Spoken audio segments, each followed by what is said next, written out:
Let's talk about another guy that you were really excited for. And this was your guys' pick, the Celtics. You were talking about Aaron Naismith. I saw your draft board.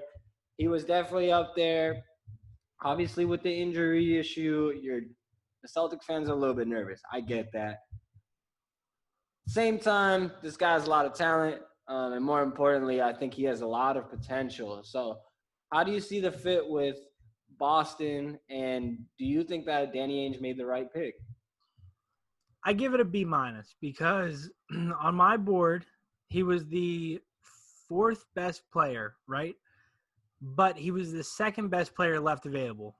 So I can't get mad at them for taking him, like, at all. Like, I definitely am not mad at it. I would have rather had Sadiq Bey, but you can make the argument that Aaron Nesmith is just as good, if not better.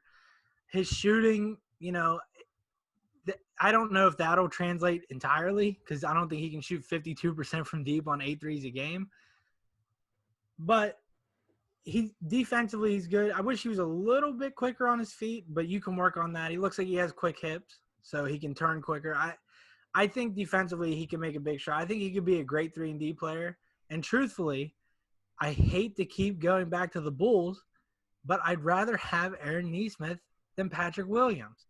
Man, this is just turning into a Bulls hater podcast. So, Bulls fans, if you're listening to this, no, Caleb doesn't hate your team. No, Michael Jordan didn't sleep with his girlfriend. This is just what happens. He's just being honest. Let's talk about the Celtics. And I'll let Caleb steam off, guys. Don't worry. You're going to hear a nice little rant from him. It's going to be about 2 minutes, but we'll let him speak. Before he goes, let's talk about the guys they drafted. So, first, you guys picked at 14, you got Aaron Nesmith. I like that pick. Not super amazing, but I do like it. I'm not against it. I'm not hating on it. That's okay. This one at 26, I was very confused. Peyton Pritchard, point guard from Oregon, I believe. In most mock drafts, keep in mind, guys, the draft is filled with 60 players. In most mock drafts, Pritchard wasn't even in any of them. So that should tell you how high the Celtics reached. I won't talk about it much more. Caleb, give us your input on what you think the Celtics did. Okay, I'm going to go 14. I like the pick. This is my favorite pick of the draft, which is not saying much. The bar is so low, it is ridiculous. But I think it was a good pick. We like him. The foot injury, there's a little bit concerned that it didn't heal right, but we'll see what happens and gets NBA training staff and stuff to look at it. That's the only good pick. I gave that a B minus, right? Then we move on to Peyton Pritchard. I wanted Tyrell Terry. That was my guy. I thought, oh my gosh, we were able to get Aaron Nesmith and Tyrell Terry. That would have made the draft for me go to an A. I'd have been like, okay, those two players, I'm fine. You can trade the next two. But when they announced Peyton Pritchard, my jaw dropped. I literally couldn't believe what I was seeing because, sure, he was good in college, but do you know how many good college players actually translate to the NBA? Not very many. It's like it's Tyler not Hansbrough? Yeah, Tyler Hansbrough. Yeah, no. Doug McDermott? No, stop naming white guys. Tyler Guy? No, stop doing this to me. They reached on him horrifically because I thought, okay, that's it. I honestly though, I thought, okay, we could probably sign a guy like Peyton Pritchard after the draft when he goes undrafted.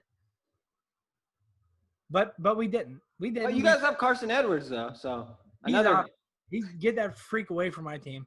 Listen, I'll give the Peyton Pritchard pick now that I've had time to settle down, and I heard what Danny Ainge said about the pick. He said that he expects him to come in right away and be able to make some sort of an impact. I'll give it a D. It was an F minus. It was bad, but I'll give it a D now. That makes it the average grade is C. I'm gonna give that pick an F, but I will give the other trade a B. So I guess that averages out to a C minus or a D plus. Then with the 30th pick, we said, you know what is better than a 30th pick in the first round if we could get 2 second-round picks. So we traded for 2 second-round picks, and they took Desmond Bain. Desmond Bain is better than Peyton Pritchard. You could have just kept Desmond Bain. The funny thing was the Celtics had the 26th and the 30th, and Yeah. Caleb wanted Tyrell Terry. Yeah. Tyrell Terry went 31st. So the Celtics had 2 chances at getting him. They didn't get him. I'm sorry, Caleb. Danny Ainge had something out for you. I would say that trade, I'm not even going to grade the trades because you don't know what you got. So we're going to move past that one. So it's still a C-. Then we move on to the 47th pick. And I honestly think that Jan Mater. Oh, your mother? Yeah. That's his new nickname to me. But I would say, and you could definitely make the argument, he's already better than Peyton Pritchard. So there was the Peyton Pritchard pick makes no sense. Other than, of course, Boston had to take a token white guy. And you know what makes me real sick? Media, Boston Celtics media on Twitter, you know what they say to me? They said, well, they didn't say it to me. They said on there, they said, he hustles hard and he works harder than anyone else. He's a true. Does he also have high basketball IQ? Because that's what I hear about every white guy. I said, yeah. So let me guess. He has a high basketball IQ and he works harder than anyone you've ever met before, huh? And let me get this. He's probably sneaky athletic too. Oh, and he's probably, quote, gym rat. Don't forget that part.